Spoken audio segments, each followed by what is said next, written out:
नमस्कार साथियों, deliver law में आपका स्वागत है। 23 जून आरजेएस प्री एग्जाम की डेट, 2 दिन बाद आपका एग्जाम होना है। एग्जाम से पहले कुछ सब्जेक्ट मैटर्स पे चर्चा करते हैं कि किस मानसिक स्थिति में आप हो, क्या एग्जाम के अंदर आना है और किसको एग्जाम की परिस्थितियों को किस प्रकार से आप डील करोगे, उस पर चर्चा करते हैं। ये क्लास 4 भागों में बटी होगी। 5-5, 10-10 मिनट में हर भाग पे काम करूंगा। तो एक तो आपको किसी आंसर में आपको डाउट है कि ये जो एक ऑप्शन काटने के बाद 3 ऑप्शन बच रहे हैं, 2 ऑप्शन बच रहे हैं, उसमें से कौन सा आंसर सही है, उसको कैसे पकड़ें, उसके लिए मैं आपको एक तरीका बताऊंगा। इसको तुक्का मारने का तरीका कहा जा सकता है। दूसरा, थोड़ा सब्जेक्ट रिगार्डिंग बात करेंगे कि किस प्रकार से किसी क्वेश्चन के आंसर को हम कैसे प्रिडिक्ट कर सकते हैं कि इस आंसर के साथ जाना ज्यादा बेटर रहेगा। कुछ आपके मानसिक स्थिति की बात करेंगे। एग्जाम के दौरान क्या मानसिक स्थिति में आप रहते हो, किस प्रकार से आप एग्जाम के प्रेशर को डील कर पाओगे और किस प्रकार अच्छा परफॉर्म करोगे। कुछ 2-3 स्टोरियां आपको बताऊंगा, उससे आपको पता लगेगा कि आपके आसपास क्या हो रहा है, आपका फ्यूचर क्या होगा। क्योंकि आप सब इस एग्जाम को लेकर इसलिए दबाव में कि ये एग्जाम आपका फ्यूचर डिसाइड कर रहा है, तो उस पर भी मैं बात करूंगा। तीनों चारों मैटर पे करूंगा। मैक्सिमम लोग जो मेरा वीडियो देखने नहीं आते वो भी आ जाएंगे, क्योंकि कुछ तुक्का मारने की कला से उनको बहुत प्रेम होगा। ठीक है, सबसे पहले इसी पे बात करता हूं ताकि वो लोग चले जाएं जो अपना समय खराब ना करें। 5 मिनट में उनको तरीका बताता हूं कि कोई सा भी एग्जाम हो, हाई कोर्ट कराए, आरपीएससी कराए, आरएसएसएम भी कराए, एक विशेष आंसर पैटर्न होता है। उस आंसर पैटर्न पे मैं बात करना चाहता हूँ। पेपर एनालिसिस करने मत बैठना, मेरे लोग हैं वो नहीं करेंगे, बाकी आप करो, कोई दिक्कत नहीं है, मुझे कोई इशू नहीं है। पहले का आंसर आपने किया, 1 आ गया, गोला भर दिया, डन। फोर्थ वाले का आंसर भी 1 आ गया। फर्स्ट और फोर्थ का पैटर्न सेम है और बीच में से आपको कोई भी एक ऑप्शन आता है। जैसे आपको 3rd नंबर का आता था कि इसमें 3 आ रहा है, तो आप 2nd नंबर में भी 3 चले जाए। फर्स्ट 4 का पैटर्न अगर सेम है, फर्स्ट और फोर्थ ऑप्शन सेम है, तो बीच वाले दोनों ऑप्शन सेम होने की संभावना 90% प्रोबेबिलिटी होती है। आप इसको कर सकते हैं। अब ये यहां 3 की जगह अगर ये ऑप्शन 2 होता तो ये वाला भी 2 हो जाता, ये 4 होता तो ये 4 होता। पहला पैटर्न पकड़ लो, फर्स्ट फोर्थ सेकंड सेम है, first fourth second third same होगा। ठीक है, सेकंड पैटर्न पे बात करता हूं। यहां पहला तीसरा सेम है तो दूसरा और चौथा सेम होगा। कि पहला 1, दूसरे में 3, तीसरा आपको नहीं आया, फोर्थ में 3 है तो तीसरा 1 है। आप आराम से लगा के आ जाओ, पहला तीसरा सेम, दूसरा चौथा सेम, तो पहला fourth second third same option होते हैं। फर्स्ट थर्ड 2 4 सेम ऑप्शन होते हैं। तुक्के कहाँ अप्लाई होते हैं पहले वो चीज समझ लो, नहीं तो कहीं बहुत मूर्ख बच्चे होते हैं, वो बाद में क्लेम करते हैं तुम्हारे चक्कर में हमारा गलत हो गया। उनको समझा देता हूं तुक्के कहाँ प्रोटेक्ट होते हैं। जैसे अपील के लिए परिसीमा काल है, अपील के लिए परिसीमा काल है। मैंने रेफर नहीं किया स्पेशल कौन सी अपील है, मैंने एक रैंडम क्वेश्चन बनाया। अपील के लिए परिसीमा काल होगा, ए ऑप्शन में आपको दे रहा हूं 30 दिन, बी ऑप्शन दिया है मैंने 60 दिन, सी ऑप्शन दिया है 90 दिन और डी ऑप्शन दिया है आपको 1 वर्ष। इस पैटर्न पे आ जाए। अब यहां हमें इससे पहले क्या क्वेश्चन था, ये मान लो कि 53 नंबर क्वेश्चन है। ये 53 नंबर क्वेश्चन है, ठीक है। और हमने यहाँ 3 में ये भर रखा है, अच्छा 53 नहीं 52 नंबर क्वेश्चन है। पहले में हमने ये भर रखा था और 54 में ये भर रखा था, मतलब फर्स्ट फोर्थ में सेम था। यहाँ 3 नंबर भर रखा था। अब आप क्वेश्चन पे आके उसकी प्रोबेबिलिटी पर बात करते हैं कि यहां हमने पढ़ा है 2 महीने, अगर हमने 2 महीने सीरियसली पढ़ा है तो आपको ऑप्शन काटने का तो सीधा सीधा आइडिया होगा कि अपील के लिए परिसीमा काल किसी भी हालत में 1 वर्ष तो हो नहीं सकता। कुछ एक ऑप्शन काटेंगे, 3 उनके पास बचेगा। कुछ बच्चे होंगे जो क्लियर कर देंगे सर 90 दिन भी नहीं है, या तो 30 दिन है या 60 दिन है, अगर किसी प्रॉपर में है किसी भी क्वेश्चन के लिए। अब आपको अगर 3 ऑप्शन में से एक चूज करना है 2 ऑप्शन में से, और आप यहां आकर देखते हो कि आपका पैटर्न में 4th वाले का तो लेना देना नहीं है, अब आपके फर्स्ट सेकंड थर्ड ऑप्शन बच रहे हैं, तो आप तीसरे के साथ जाकर स्टैंड कर सकते हैं, क्योंकि आपको 3 ऑप्शन में से एक ऑप्शन चूज करना है और वो हमारे पैटर्न के अकॉर्डिंग सूट बैठ। तो पहले ऑप्शन डिलीट करेंगे, उसके बाद देखेंगे कितने ऑप्शन बच रहे हैं, और वो एग्जाम के जो पैटर्न है, जो आंसर का पैटर्न होता है जिसको तुक्का मारने का तरीका कहते हैं, उस पैटर्न के अकॉर्डिंग सेट हो रहा है या नहीं हो रहा, तभी आप ये रिस्क लें, है ना। कोई महा से ऐसा मूर्खता ना करें कि आपके ऑप्शन में डी नंबर का 1 वर्ष था और आपका पैटर्न में ए आ रहा था फर्स्ट वाले में, सेकंड वाले में डी आ रहा था, थर्ड वाला आपका ये क्वेश्चन था, ये 3 नंबर क्वेश्चन था, फोर्थ वाले में ए आ रहा था, और आप यहाँ डी 1 वर्ष भर रहे हो, जबकि आपको साफ साफ पता अपील का 1 साल लिमिटेशन कहीं भी नहीं है, 30 है, 60 है, 90 है। तो ये मूर्खता ना करें, फिर मुझे आके किसी चीज के लिए दोषी ठहराने का कोई मतलब नहीं है। समझदार को पैटर्न समझ में आएगा, मूर्ख व्यक्तियों के लिए चीजें नहीं है, ठीक। दूसरी चीज, अब पैटर्न को समझते जाना। अब मैं ज्यादा चीजें नहीं समझाऊंगा। 1 है, 2 है, 3 है, 4 है। अब अगर यहाँ फर्स्ट आ रहा है, सेकंड आ रहा है, ये ऑप्शन खाली, फोर्थ आ गया, या फर्स्ट सेकंड थर्ड आ गया, फोर्थ वाला खाली है तो फोर्थ कर लो। मतलब आंसर के पैटर्न कैसे चलते हैं, ए बी बी ए, ठीक है, या ए बी या ए बी सी डी। एक ऑप्शन का पैटर्न चलता है 5 वाला कि ऊपर नीचे वाला सेम और बीच के 3 बराबर, ए बी बी बी। तो आप देख लो कि 5वां ऑप्शन भी क्या पैटर्न बनाने की संभावना के अंतर्गत आता है क्या, या फिर यहां से ए बी ए ये पैटर्न सेट हो गया। तो अगर आपने पढ़ा है तो आप 70 क्वेश्चन करोगे, बाकी 30 करोगे वो इस 4 या 5 के रेशो में से। जैसे यहां से एक क्वेश्चन नहीं आ रहा है आपको, ये कर दिया, ये कर दिया और ये कर दिया, और इस क्वेश्चन को लेके आप डाउट में हैं और आपके ऑप्शन कह रहे हैं कि 2 चूज करें, 3 करें, 4 करें, तो आप देख लो कि फर्स्ट और थर्ड सेम है तो सेकंड और फोर्थ सेम होगा, इस ऑप्शन के साथ आप स्टैंड कर सकते हैं। समझ में आ गया। यही 5 पैटर्न मोस्टली चलते हैं जो आंसर के पैटर्न होते हैं। आप ड्राफ्ट कर सकते हैं इजीली, क्योंकि माइनस मार्किंग नहीं है इस चीज में। समझ में आया। दूसरी चीज, एक और बड़ी कॉमन चीज है यहां पर जो आपने पढ़ी होगी, समझी होगी, कि एक तो ट्रायल कोर्ट का बहुत कॉमन पैटर्न है सभी में। दूसरा, ट्रायल कोर्ट के बाद अपील अथॉरिटी, और तीसरा बात करते हैं तो अपील का लिमिटेशन।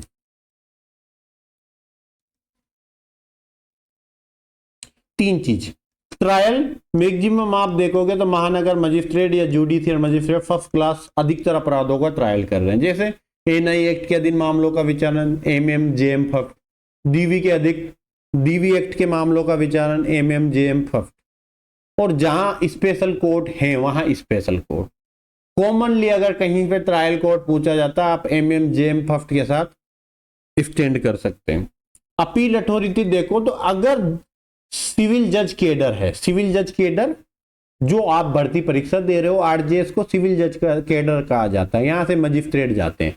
तो मजिस्ट्रेट कोर्ट ने अगर सिविल जज केडर ने ट्रायल किया है तो वो डीजे केडर के पास जाएगा। जैसे महानगर मजिस्ट्रेट ने ट्रायल किया है तो अपील कहां जाएगी, सेशन में या जिला न्यायालय बोल सकते हो, सिविल में, क्रिमिनल में सेशन।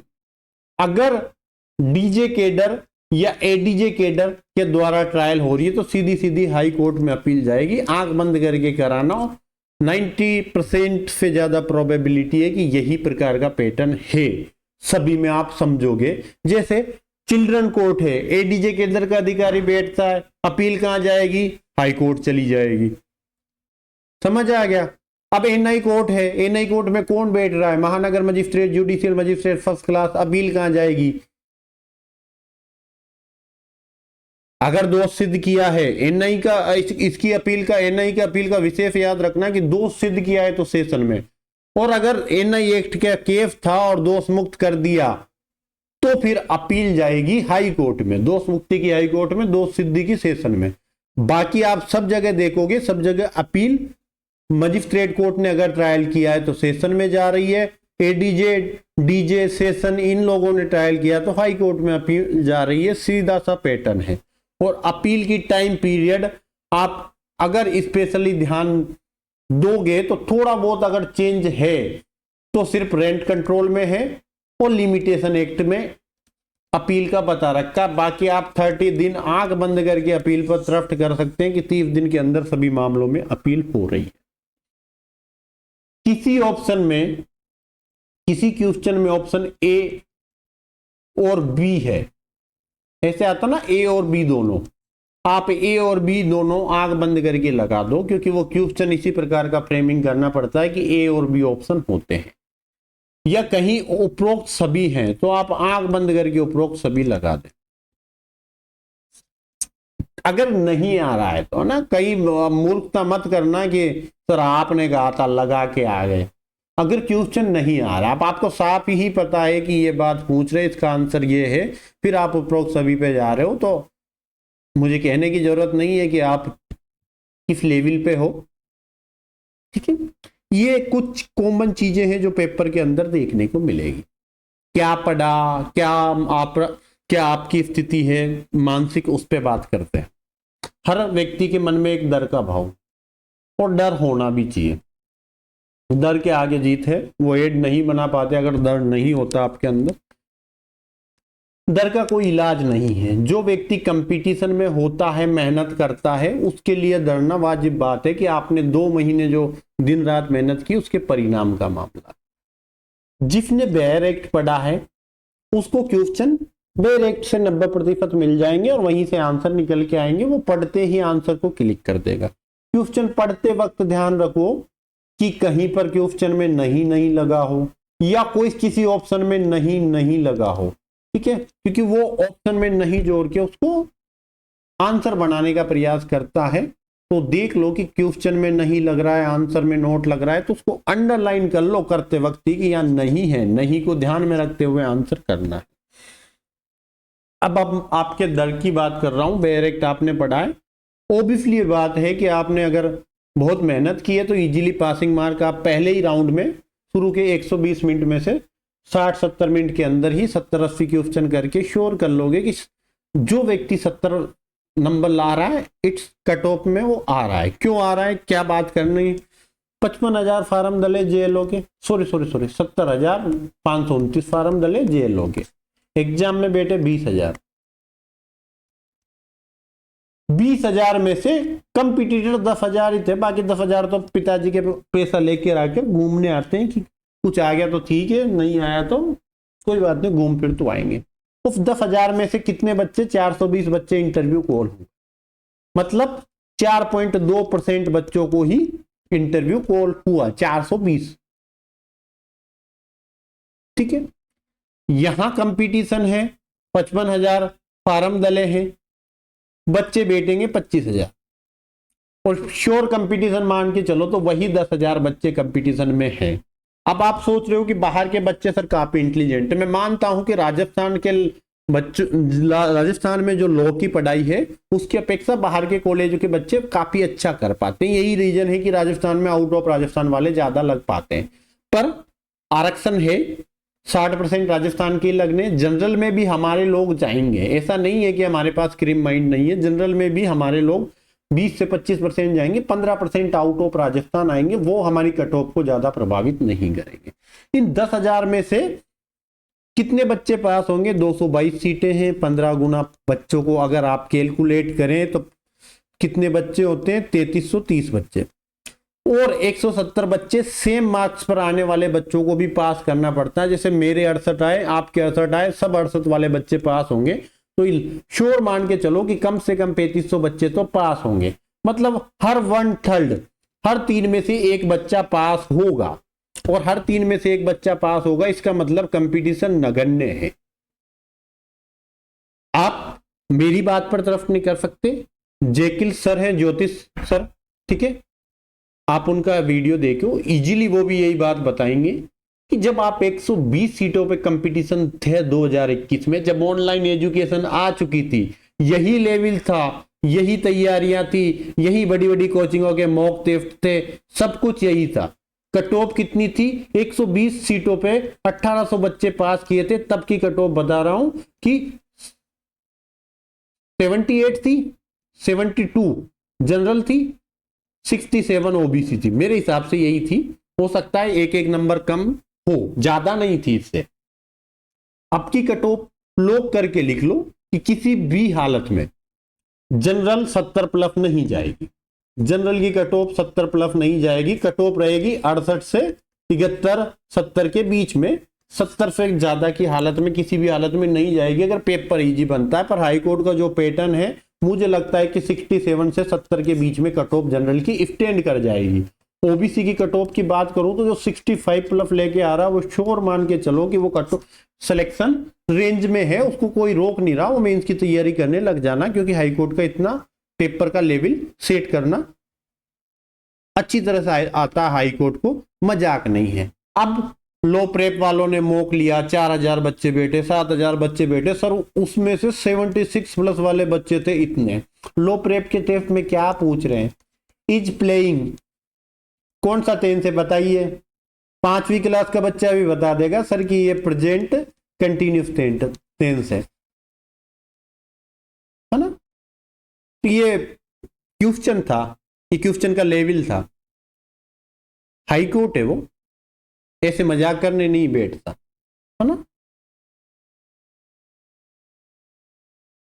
तो आप देखिए कि ऐसा टेस्ट में भी बना के दे सकता हूं कि आप 100 में से आपको 90 प्लस दे दूं सभी को, पर वो हकीकत नहीं है। हकीकत है कि हाई कोर्ट का जो लेवल है, मैंने भी टेस्ट पेपर बनाया, मॉक टेस्ट 10 बनाया, मैंने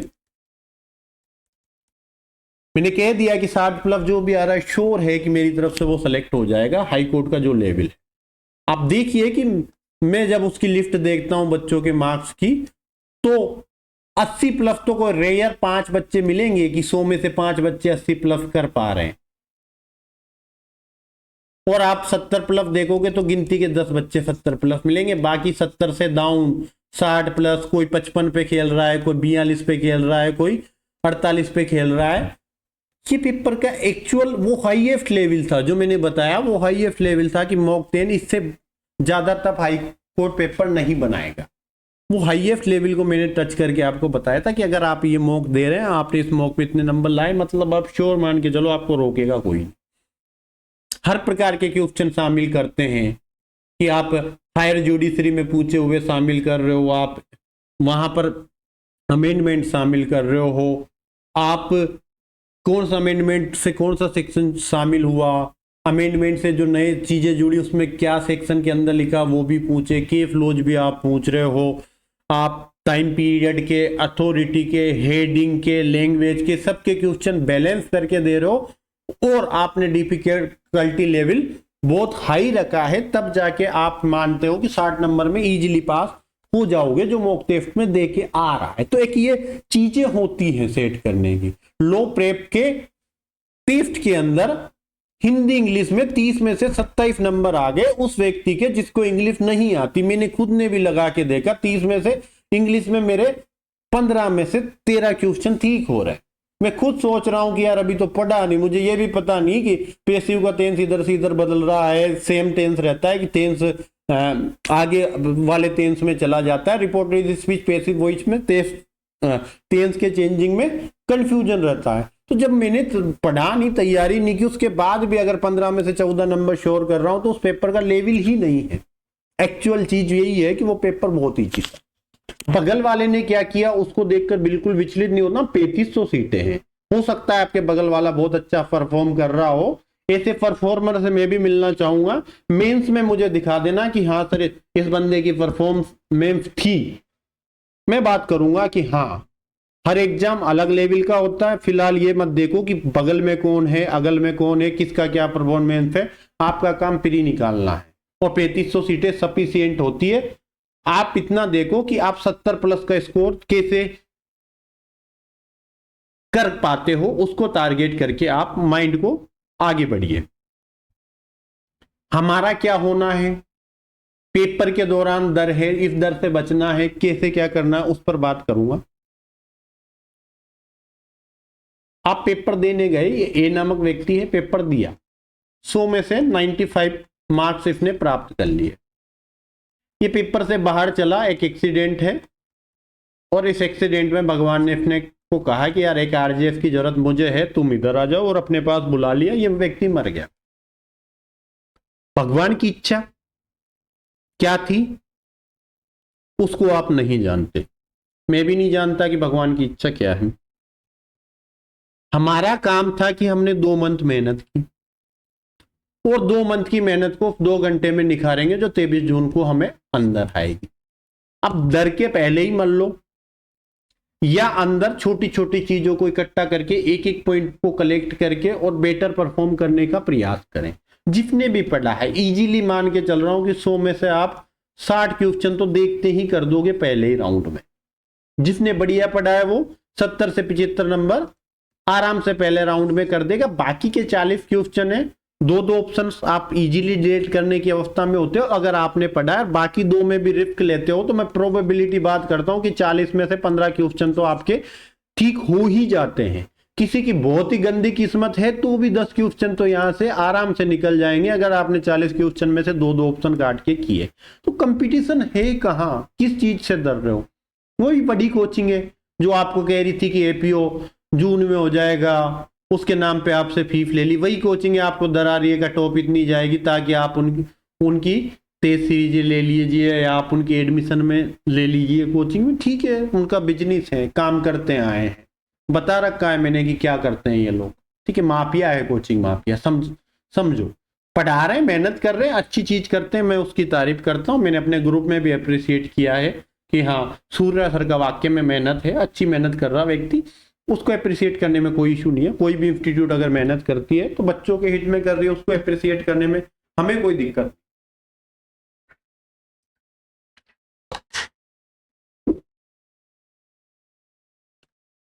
अब चीजों को समझना, 2-3 छोटी सी स्टोरियों के माध्यम से मैं चीजें समझाता। 2 दोस्त होते हैं, ए और बी।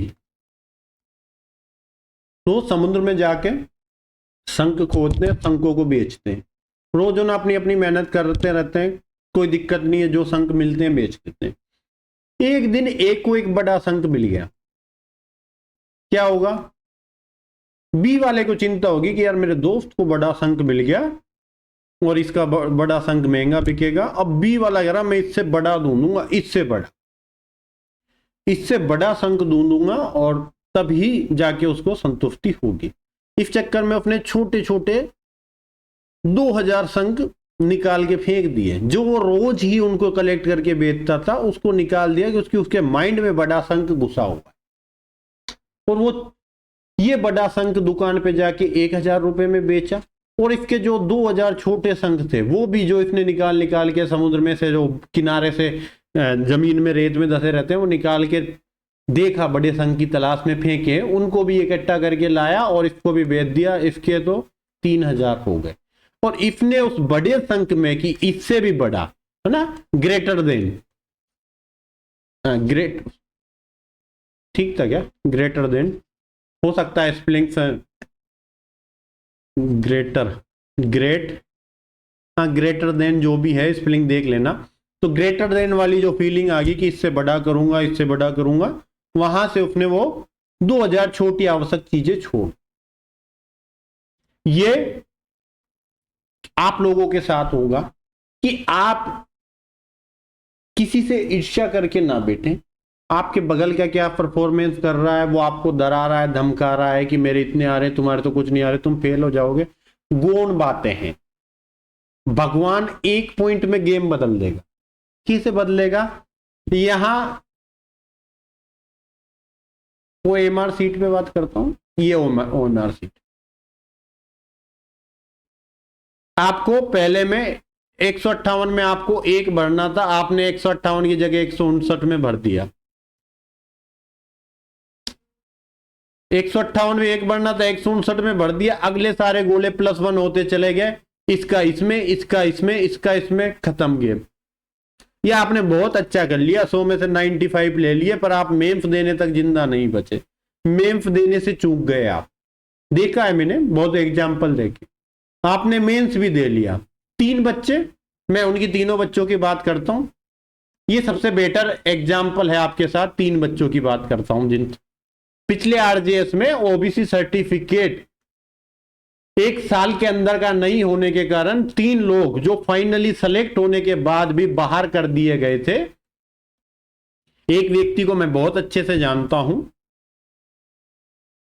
तो उनकी अगर भगवान ने उनकी किस्मत में जॉब लिखी ही नहीं तो आरजेएस बन के भी नहीं ले सके। और आप देखिए कि उसके 6 महीने बाद ही गहलोत सरकार ने ये ओबीसी का 1 साल वाला रूल हटा दिया और बाकी लोगों को छूट दे दी। तो वो लोग जो 3 आरजेएफ थे वो सेलेक्ट होने के बाद भी नौकरी नहीं ले पाए। तो आप भगवान की इच्छा के विरुद्ध कुछ नहीं प्राप्त कर सकते। आपने 2 महीने मेहनत की है, आपको 2 घंटे के अंदर भगवान की जो इच्छा होगी उसके अकॉर्डिंग करना होगा। तो ये घबराहट छोड़िए, क्यों डरना है? सारी चिंता हमें ही करनी है क्या? भगवान भी तो बेटा है, वो भी तो कुछ करेगा। उसने भी तो हमारी मेहनत देखी होगी 2 महीने की, कि हमने कितनी रातें जाग के कितनी मेहनत की है, कितना सब्जेक्ट पे काम किया है। सब कुछ हम ही सोच लेंगे क्या? और आपके सोचने से भी क्या हो जाएगा? ले लीजिए आरजेएफ, कोई इशू नहीं है। आरजेएफ ले लिया, शादी करो, अगले दिन पता लग रहा है कि आपको बेटे बेटे अटैक आ गया, आप मर गए। आपको पता लगा कि आपके पति नहीं रहे, क्या जीवन में क्या कर लोगे किसी चीज का फायदा प्राप्त करके, जब आपके पास खुशियां ही नहीं रहेगी? 2-3 चीजें मैं बताता हूं, एग्जाम्पल बताता हूं लाइव के। हो सकता है जिनके एग्जाम्पल बता रहा हूं वो लोग भी को क्लास को देख रहे होंगे, वो एक इमोशनली मुझे कॉल करेंगे कि आपको ऐसा नहीं करना था।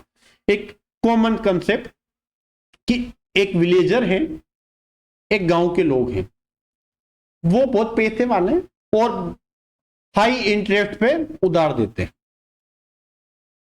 और बहुत पैसा कमा लिया, ठीक है, वो फरारी लेके घूम। इसी पैसे के लिए आप कर रहे हैं ना, इसी के लिए आरजेएस कर रहे हैं। किसी का भी ड्रीम नहीं है, मुझे पता है कि पैसा, रोजगार, समाज, है ना, वो सारी चीजों के लिए आप ये प्रयास कर रहे हैं।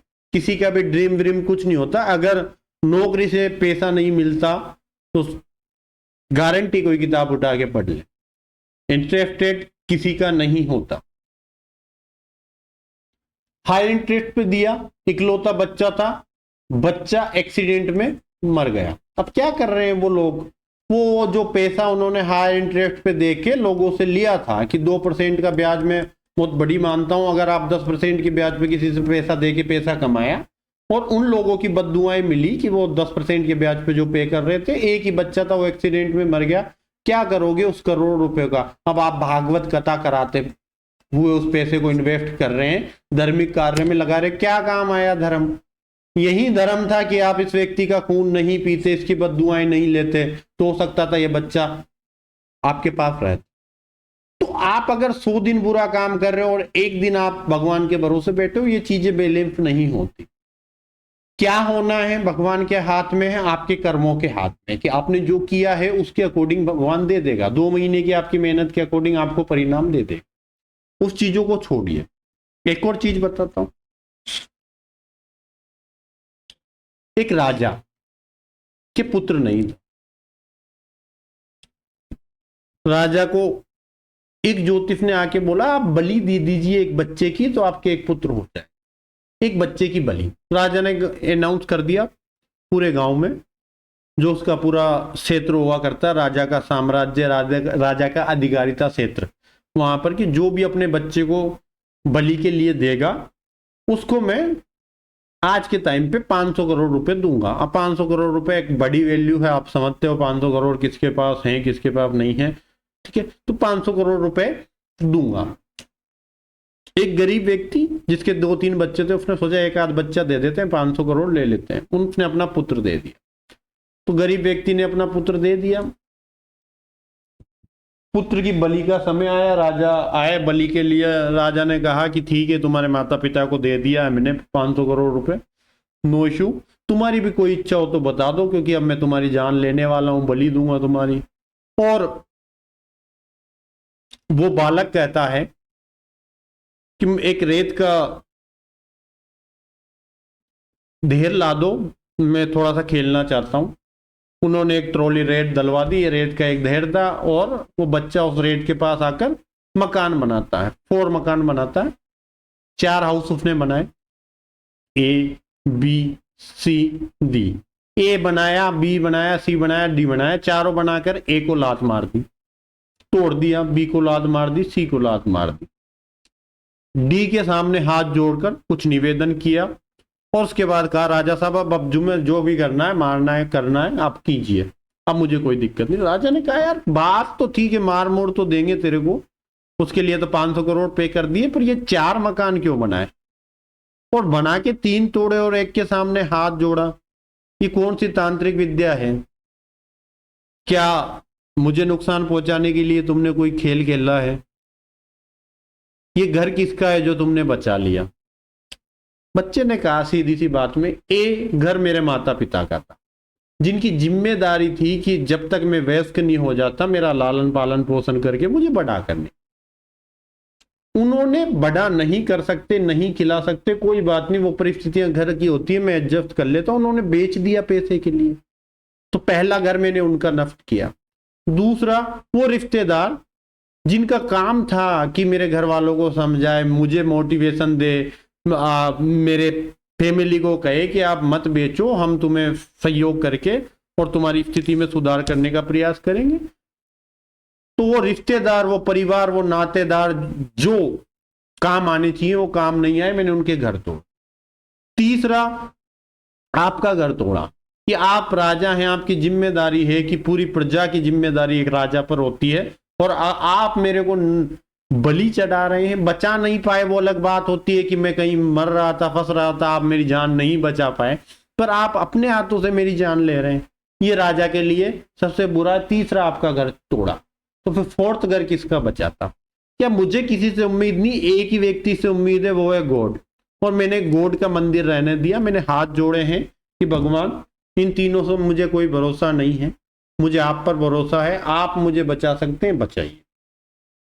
यही काम था। आपने जो भी मेहनत की, आप 23 तारीख की सुबह 7 बजे जो भी पढ़ के घर से निकल रहे हो, रूम से निकल रहे हो, जो होटल में रुक रहे हो वहां निकल रहे हो। होटल्स, और आप होटल के रिगार्डिंग पूछ रहे थे, मैं होटल्स का भी बता देता हूं कि एक होटल प्रेम प्रकाश है, प्रेम प्रकाश,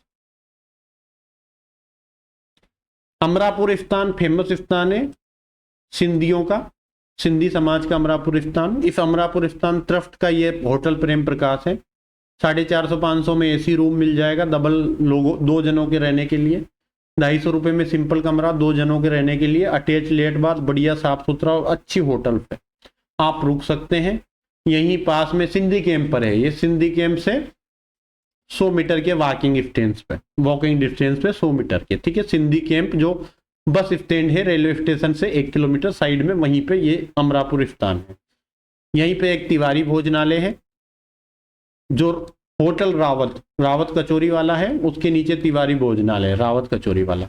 अच्छा खाना देता है, इको फ्रेंडली बजट में मिल जाता है, आप वहां से खाना खा सकते हैं, बढ़िया खाना मिलता है, पनीर दाल कुछ भी खाओ सब ठीक ठाक रेट में मिलता है। तो रहना खाने की ये उत्तम व्यवस्था है। प्रेम प्रकाश काफी बड़ी होटल है, 6-7 मंजिला है, और वहाँ काफी रूम है, कोई इशू नहीं है, आप आराम से जाकर स्टे कीजिए, ठीक है। तिवारी भोजनालय बहुत अच्छी खाना देता है, इको फ्रेंडली बजट में, मैंने बात कर दी। गोल्ड पे क्यों ट्रस्ट? आपने 2 महीने पढ़ा, आपको जो पढ़ना था पढ़ लिया, मैंने जो पढ़ाया पढ़ लिया, आपने आसपास से भी बहुत कोचिंगों से क्लासें ली हैं, सबकी पढ़ के आपने जो कुछ ज्ञान अर्जन करना था कर लिया। 23 तारीख की सुबह तक आपको जो करना है कर लेंगे, उसके बाद भगवान की इच्छा पर छोड़ दीजिए, उसको क्या करना है हमारे, उसको नौकरी देनी वो दे देगा, और नहीं देनी प्री निकलवा देगा, मेंस निकलवा देगा, और इंटरव्यू में 1 नंबर कम रख के आपको फाइनल सिलेक्शन से बाहर कर दे। तो गॉड की इच्छा हो सकती है कि आपको आरजेएस बनाना है, पास करा दे, हो सकता है उसको लगता है कि इसको अभी फेल कर दो कि ये 6 महीने एपीओ के लिए अच्छी तैयारी कर ले और ये एपीओ बना दे। उसको आरजेएफ नहीं बना के आपको एपीओ बनाना हो सकता है उसको आरजेएफ एपीओ दोनों ही नहीं बना के आपको कोई सक्सेसफुल व्यक्ति बनाना हो, तो आपको जीवन में इतनी असफलता दिखाए कि आप उससे स्ट्रगल करके एक सफल इंसान बने। तो भगवान के ऊपर छोड़ दीजिए कि हमारे लिए उसने क्या प्लानिंग कर रखी है, ये उसके हाथ में। हमारा काम कर्म करना है, हमने कर्म किया, 2 महीने ईमानदारी से मेहनत की और हम उसको पेपर में परफॉर्मेंस करके जाने। तो ये जो डर किसका है, आपके अंदर जो चीज है डर है, उसको किस बात का डर है? मौत एक दिन आनी है, उससे क्या डरना है? असफलता आपने कब प्राप्त नहीं की, मुझे बताइए। कितने कंपटीशन दिए, किसी का फर्स्ट होगा, किसी का सेकंड होगा, किसी का थर्ड होगा, किसी का फोर्थ होगा, किसी का 5 होगा, किसी का 6 होगा, और आप एक में भी पास नहीं हुए अभी तक, आप फेल ही फेल हुए हैं। ठीक है, तो ये तो आपका रेगुलर है फेल होना। आप किस चीज से डर रहे हो? उस फेल से जो आप हमेशा होते हो। आप सोचो कि आप 0 पे हैं, अब आपको गेन करना है 70 नंबर, आप उसके लिए पॉजिटिव होके अप्रोच कीजिए ना। वहां डर के आप 5 क्वेश्चन गलत कराओगे, 60 आप सही कर रहे थे। अगर आप संयम रखते, शांति से सोचते, जो चीजें मैंने बताई उन चीजों को अप्लाई करते, हो सकता था आप 20 क्वेश्चन में 2 ऑप्शन काट के 10 क्वेश्चन ठीक कर पाते, आप 70 की रेंज में पहुंच जाते, माइनस मार्किंग है नहीं, और आप पास हो जाते। पर आपकी डर की वजह से आपको जो क्वेश्चन आ रहे थे वो भी आपने गलत कर दिए, तो आपने खुद की हत्या तो खुद ही कर ली। फिर क्यों किसको दोष देने बैठे हो? गॉड की मर्जी के ऊपर कुछ नहीं चलता, भगवान की जो इच्छा है वो करेगा हमारे साथ। ठीक है, राजा ने उस बच्चे को खुद का बेटा मानकर शासक बनाया। ठीक है, ये जो बच्चा था इसकी बलि रोककर, यार इस व्यक्ति की बातों में वाक्य में दम है, उसको बेटे को राजा बनाया। तो उसकी किस्मत में राजा बनना लिखना था, इसलिए माँ बाप ने उसको छोड़ा, भगवान ने उसको छुड़वाया माँ बाप से और उसको सही जगह पे लाके, और वो राजा का पुत्र घोषित हुआ और राजा का उत्तराधिकारी बनके उस जगह शासक के रूप में काम किया। भगवान की इच्छा के आगे हमारा कुछ नहीं हो सकता, उसके हाथों में जो है छोड़ दीजिए। परिस्थितियों को कोसने का कोई मतलब नहीं। अपॉर्चुनिटी थी, सारी चीजें हुई और सारी चीजें होनी भी चाहिए। जैसे मैं बात करता हूं कि मेरी ड्यूरिंग प्रिपरेशन किसी प्रकार की टेस्ट सीरीज कभी भी नहीं ली। मेंस के दौरान हमने टेस्ट सीरीज ली थी, किसी रिकॉग्नाइज इंस्टीट्यूट की टेस्ट सीरीज ली, पर वहां से भी समझ में आया कि सिर्फ क्वेश्चन पेपर मिलता है, कॉपी चेक वो लोग नहीं करते। आप गाली लिख कर दे दोगे तो भी वो उसको सही करार दे देते हैं कि बिल्कुल ठीक गाली दी है, हम इसी लायक हैं, उसको बिल्कुल राइट करके 3 का क्वेश्चन पूछा 2 नंबर दे देते हैं, पढ़ते भी नहीं कि क्या लिखा। तो test series as a question काम आई मेंस की, बाकी हमने प्री की कभी टेस्ट सीरीज नहीं ली। मतलब बेयर एक्ट से जब 90% पेपर आना है, 90% अगर बेयर एक्ट से आना है तो फिर बेयर एक्ट पे ही फोकस कीजिए ना, क्यों हम इधर उधर भागे। टेस्ट सीरीज क्यों लेनी चाहिए? प्रैक्टिस हो जाए। कुछ अलग प्रकार के पर्सन हैं जो इंटरप्रिटेशन पर आधारित है, तो उनकी प्रैक्टिस हो जाए इसलिए लेनी चाहिए। पर तब जब आपने सिलेबस कवर कर रखा है तब आपको टेस्ट सीरीजें लेनी चाहिए। चीजें समझिए बात। तो बेरेक जिसने पढ़ा है वो पेपर निकाल लेगा, जो ऑब्जेक्टिव टेस्ट सीरीज के भरोसे आया फेल है मेरी तरफ से। अब आगे आपने पढ़ा है, परफॉर्मेंस कीजिए। 30-60 मिनट में जितने क्वेश्चन आते हैं उसके बाद क्वेश्चनों को कलेक्टिवली ऑप्शन डिलीट कीजिए, तुक्के की तरीके अपनाइए, कहां पर क्या चीज अप्लाई कर सकते हो। आपने पढ़ा है तो आप आराम से कर पाओगे। 2 ऑप्शन में से 1 ऑप्शन ठीक होता है, प्रोबेबिलिटी है आप 20 तुक्के मारोगे 10 ठीक हो जाएंगे, और 60 आपकी मेहनत के, 10 आपके भगवान की इच्छा के। अगर भगवान की इच्छा नहीं है तो एक भी क्वेश्चन ठीक नहीं होता, चाहे कोई सा भी तरीका अपना लो आप। ठीक है, तो भगवान के ऊपर कुछ चीजें छोड़ दो, कुछ चीजें खुद के पास रहने दो। हमारी मेहनत है, और पेपर में बैठने से पहले भगवान को याद कीजिए। पेपर में बैठे हुए 1 घंटा मिलता है कि भगवान हमें जो कुछ करना था कर लिया, मेरे जो भी कर्म रहे उसके आप उपयुक्त फल दे देना। हरिओम तत्सत एक शब्द है, उसका यही अर्थ होता है कि भगवान मेरे कर्मों के अकॉर्डिंग मुझे जो भी परिणाम आपको उचित लगे वो प्रदान करते। मैंने पढ़ाई की, मेहनत की, आपको जो उचित लगे ठीक है। चीजें आपके हाथ में नहीं है, आप प्री पास करके निकल जाइए, जिद करके कैसे भी करके मेंस में फेल हो जाओगे, मेंस पास कर लीजिए, फाइनल रिजल्ट में फेल हो जाओगे। तो आप गॉड की इच्छा पर डिपेंड कीजिए, हमने मेहनत की है, उसकी जो इच्छा होगी दे देगा। एक महिला थी, बहुत प्रयास किया जॉब का, नहीं मिले, ठीक है, बहुत प्रयास किया नहीं मिली। अभी चलो महिला को छोड़ो, कि महिला कहीं ना कहीं वीडियो देख रही होगी और वो कहेगी कि इसने मेरी स्टोरी भी नहीं छोड़ी, यहीं पर ला दिया, ठीक है। एक यूपीएससी का 7 टाइम पे इंटरव्यू दिया, 7 बार उसने इंटरव्यू दिया, 7 बार, सॉरी 7 बार मेंस दिया और 5 बार उसने इंटरव्यू दिया। 5 बार इंटरव्यू देने के बाद भी वो लास्ट अटेम्प्ट में अभी फेल हुआ। आप सर्च कर लेना, यही अटेम्प्ट था लास्ट वाला जिसमें वो फेल हुआ था। तो जिसने 13 बार, 12 बार, 11 बार दिया है एग्जाम, 7 बार मेंस में बैठा है, 5 बार उसने इंटरव्यू दिया है, भगवान की इच्छा नहीं, क्योंकि इंटरव्यू देने वाला 1 या 2 नंबर से ही फेल होता है। जो भी इंटरव्यू लेवल पे जाता है उसका फेल होने का आंकड़ा 1, 2, 3, 4 से ज्यादा नहीं रहता। भगवान चाहता तो वहां 250 नंबर के इंटरव्यू में से 140 नंबर दिलवाएं तो 144 भी दिलवा सकता था। भगवान की इच्छा नहीं है तो उसकी इच्छा को हम अधिरोपित नहीं कर सकते, ओवरराइड करने की स्थिति में नहीं। भगवान की इच्छा होगी वही होगी, ठीक है।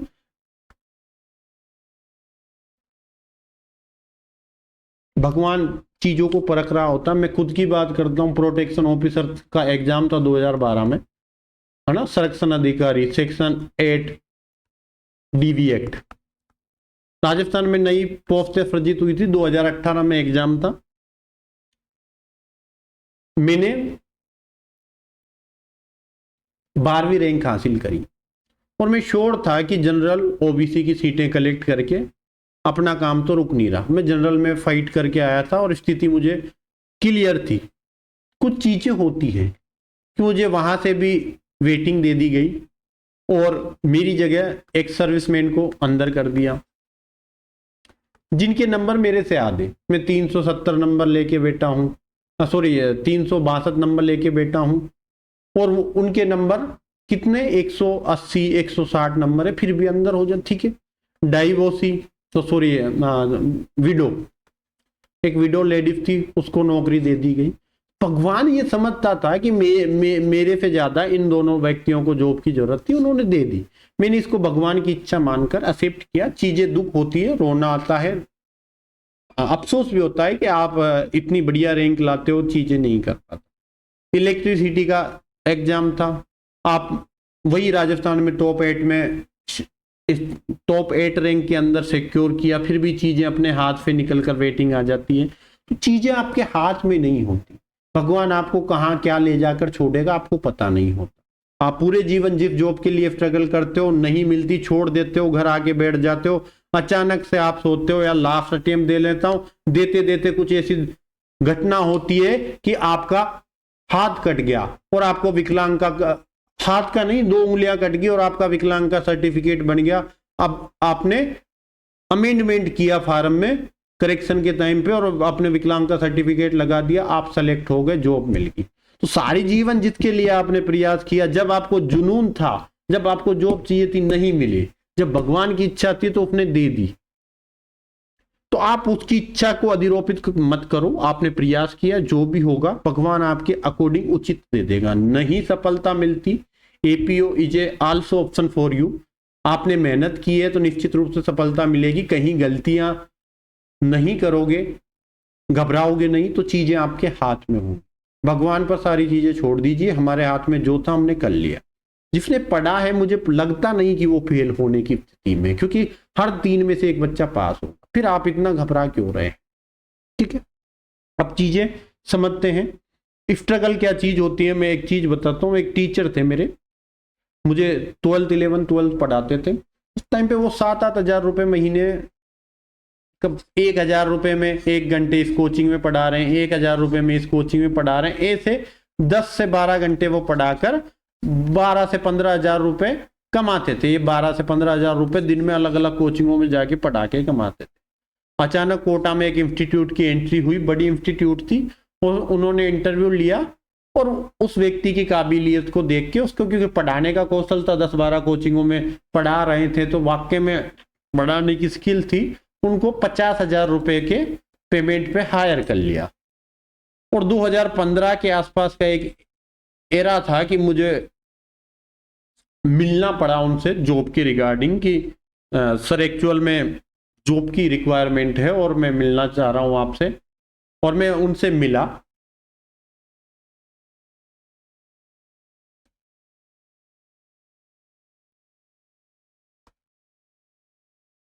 एक मिनट रुकना।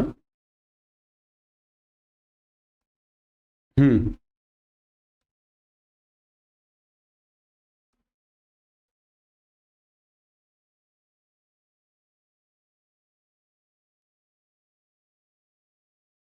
ठीक है, तो मैं जॉब के रिगार्डिंग उनसे मिला।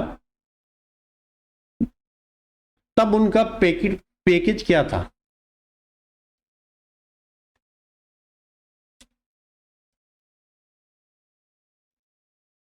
1.5 CR पर एनम। अब ये जो मैं दौर की बात कर रहा हूं ना, ये 2008 का दौर था जब वो 10,000 रुपए में पढ़ा रहे थे दिन भर मेहनत करके।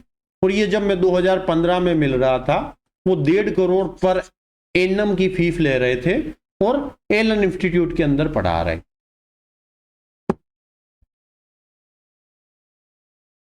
चीजें आप समझिए कि कहां से क्या परिवर्तन होता है, क्या नहीं होता, ये आपके हाथ में नहीं, भगवान आपका रोड मैप तय करके बैठा है।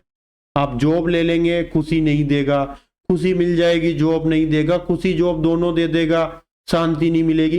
चीजें अलग अलग चलती, हो सकता है सब कुछ दे देता। कर्म अच्छे करते रहिए, किसी का भला नहीं कर पा रहे तो बुरा ना कीजिए, कुछ भी करो शांत मन से पढ़ते रहो, भगवान को जो आपके लिए उचित होगा दे देगा।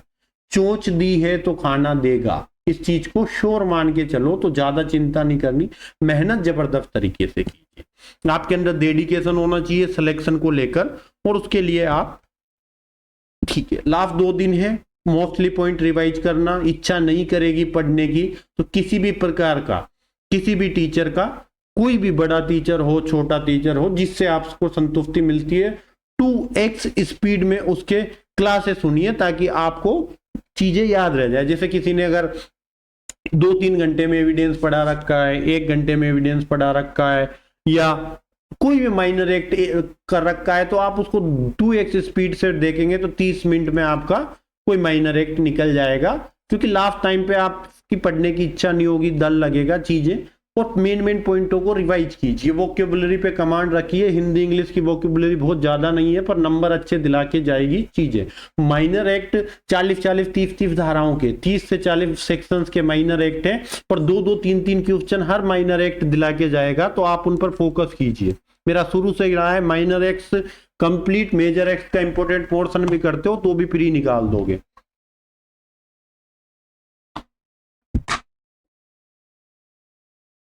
कुछ चीजें बतानी मेरी तरफ से तो मुझे लगता है सब चीजें बता दी। कुछ अच्छा मुझे भी कोफ रहे थे, मैं स्थिति स्पष्ट करता हूं मेरे को कोफने वालों को, कि मैंने सब चीजें पढ़ाई, कॉन्ट्रैक्ट नहीं पढ़ाया।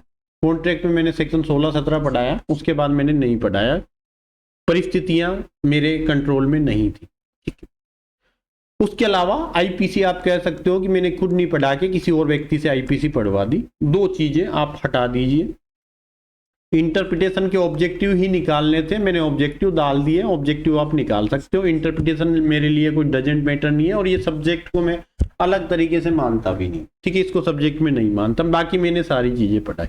मान लो कि आप अपने कॉन्ट्रैक्ट किया ही नहीं 5 क्वेश्चन, आईपीसी 5 नहीं किए 10, अब आप 90 नंबर में से 65 नंबर 70 नंबर ला सकते हैं अगर आप मेरे भरोसे थे स्किप करके गए। पर मैं कहूं कि क्यों मेरे भरोसे थे आप, क्यों मेरे भरोसे थे आप? एक बात बताइए कि इस दुनिया में कौन से इंस्टीट्यूट, ऑनलाइन का जमाना है, कौन से इंस्टीट्यूट है जिसने नहीं पढ़ा रखा? और अगर किसी ने नहीं पढ़ा रखा तो क्या मैंने पढ़ाकर गलती कर दी कि मैंने पूरा सिलेबस पढ़ा दिया इन 2 एक्टों के अलावा? तो फिर किस चीज के लिए? मैंने पूरा सिलेबस पढ़ाया, बहुत अच्छे से पढ़ाया। पेपर होगा उसके बाद बात करेंगे कि पढ़ाया जो क्या फायदेमंद था या नहीं था, वो पेपर के बाद की बात है। कॉन्ट्रैक्ट मैंने इंपॉर्टेंट सेक्शन 1 महीने पहले ही बता दिए थे, आपने उन सेक्शनों पर घूम फिर के भी आए हो तो क्वेश्चन पेपर वहीं से सेट हो। आईपीसी मेजर चीजें बता चुका हूं, एक्ट पढ़ा भी चुके हैं, आपने पढ़ने का प्रयास किया है चीजें। मेरे अलावा भी 5000 लो के इंस्टीट्यूट आपको यूट्यूब पे मिलेंगे, आप आराम से कहीं से पढ़ लो, आपको पता है कौन अच्छा पढ़ा रहा है कौन नहीं पढ़ा रहा, आप इजीली पढ़ सकते हैं, किसी को कोफने की स्थिति का नहीं। एक छोटी सी बात इसी पे बताता हूँ, एक डॉक्टर ऑपरेशन थिएटर में आया, ओपी लिख देता हूँ ऑपरेशन थिएटर के, घर वालों ने बाहर घेर लिया कि हमारा बच्चा 1 घंटे से यहाँ पड़ा है मर जाता, आपको बिल्कुल डॉक्टर का धर्म पता नहीं है कि आप नहीं आए, आपका बच्चा होता तो आप भागे भागे आते, 1 घंटे 1.5 घंटे लेट आ रहे हैं। वो कहता बाद में बात करेंगे, पहले ऑपरेशन कर लूँ।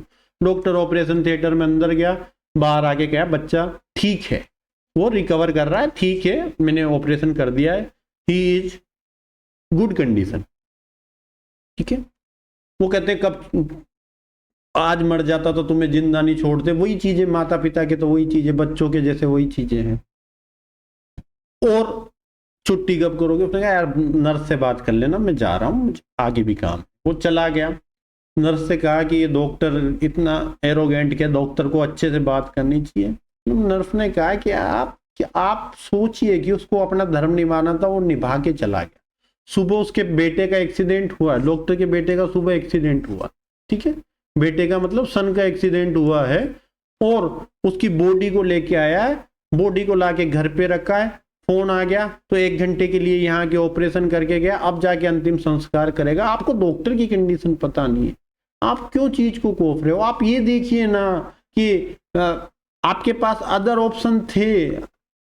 इस जमाने में जब डॉक्टर नहीं हुआ करते थे तब भी तो ये चीज है। मान लो आप डॉक्टर के भरोसे उसको ठीक करा के बाहर निकालते हो, ऊपर से बिजली पर की मर गया, क्या कर लोगे? तो अब आपके हाथ में चीजें नहीं है। हाँ, आप आपके अकॉर्डिंग सेट नहीं कर सकते, भगवान के अकॉर्डिंग आपकी लाइफ चलेगी। आप अपना काम कीजिए, मेहनत करते रहिए, भगवान पर डिपेंड होके चाहिए, जिसमें जितना दम है लगा लिया, कर लिया, मेहनत कर ली, अंतिम रूप से भगवान के हाथ में परिणाम है। हमें 2 घंटे बिना डरे संयम के साथ एक एक क्वेश्चन अटेंड करना, हर छोटा छोटा संघ इकट्ठा करना, ना कि बड़े संघ के तलाश में रहना। आराम से लो के क्वेश्चन, हिंदी इंग्लिश के क्वेश्चन पहले राउंड में जो ठीक हो वो ठीक है, बाकी के 2 ऑप्शन काट के 2 ऑप्शन के साथ आप खेलिए आराम से और अच्छा परफॉर्मेंस करने का प्रयास कीजिए। नहीं होते एपीओ ऑप्शन है, जयपुर डेवलपमेंट अथॉरिटी में 10 जेलों की पोस्टें आएंगी, रीको में आएंगी, रोडवेज में तो नहीं आएंगी पर इलेक्ट्रिसिटी डिपार्टमेंट में आ सकती है। तो कई चीजों में वैकेंसी आने की संभावनाएं हैं और आप उन संभावनाओं पर भी काम कर सकते हो, विकल्प बंद नहीं हुए।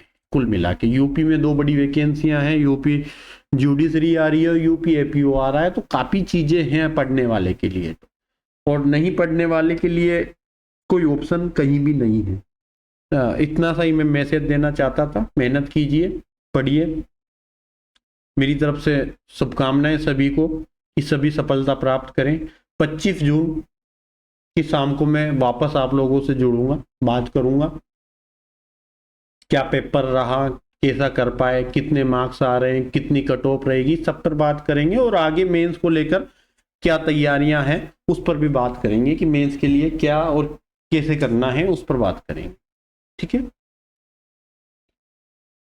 अभी भी अगर किसी ने कॉन्ट्रैक्ट आईपीसी नहीं पढ़ी है और मेरे ही भरोसे था, तो जो इंपॉर्टेंट सेक्शंस मैंने बताए हैं वो देख लीजिए, एक दिन में आप अभी भी कवर करने की स्थिति में। हालांकि मुझे नहीं लगता कोई इतना बेवकूफ व्यक्ति है कि इस तरह से चुपचाप अकेला बेटा, और बेटा है तो वो जानबूझ कर, है ना, कि एक व्यक्ति अपने पिता से कहता जूते दिलाओ मुझे रोनाल्डो वाले 10 लाख रुपए के आते, पिताजी नहीं मना कर देता 10 लाख रुपए नहीं है, बेटा जाके समुद्र किनारे बैठ गया, ठीक है, रो रहा था, उसने बगल में देखा कि एक बच्चा बिना पाँव की था, उसके पैर ही नहीं था, आधा पैर कटा हुआ था, उसको लगा यार बेटर है, मेरे पास पैर है, रोनाल्डो वाले जूते नहीं है, सिंपल जूते तो है ही ना, इसके पास तो पैर ही नहीं।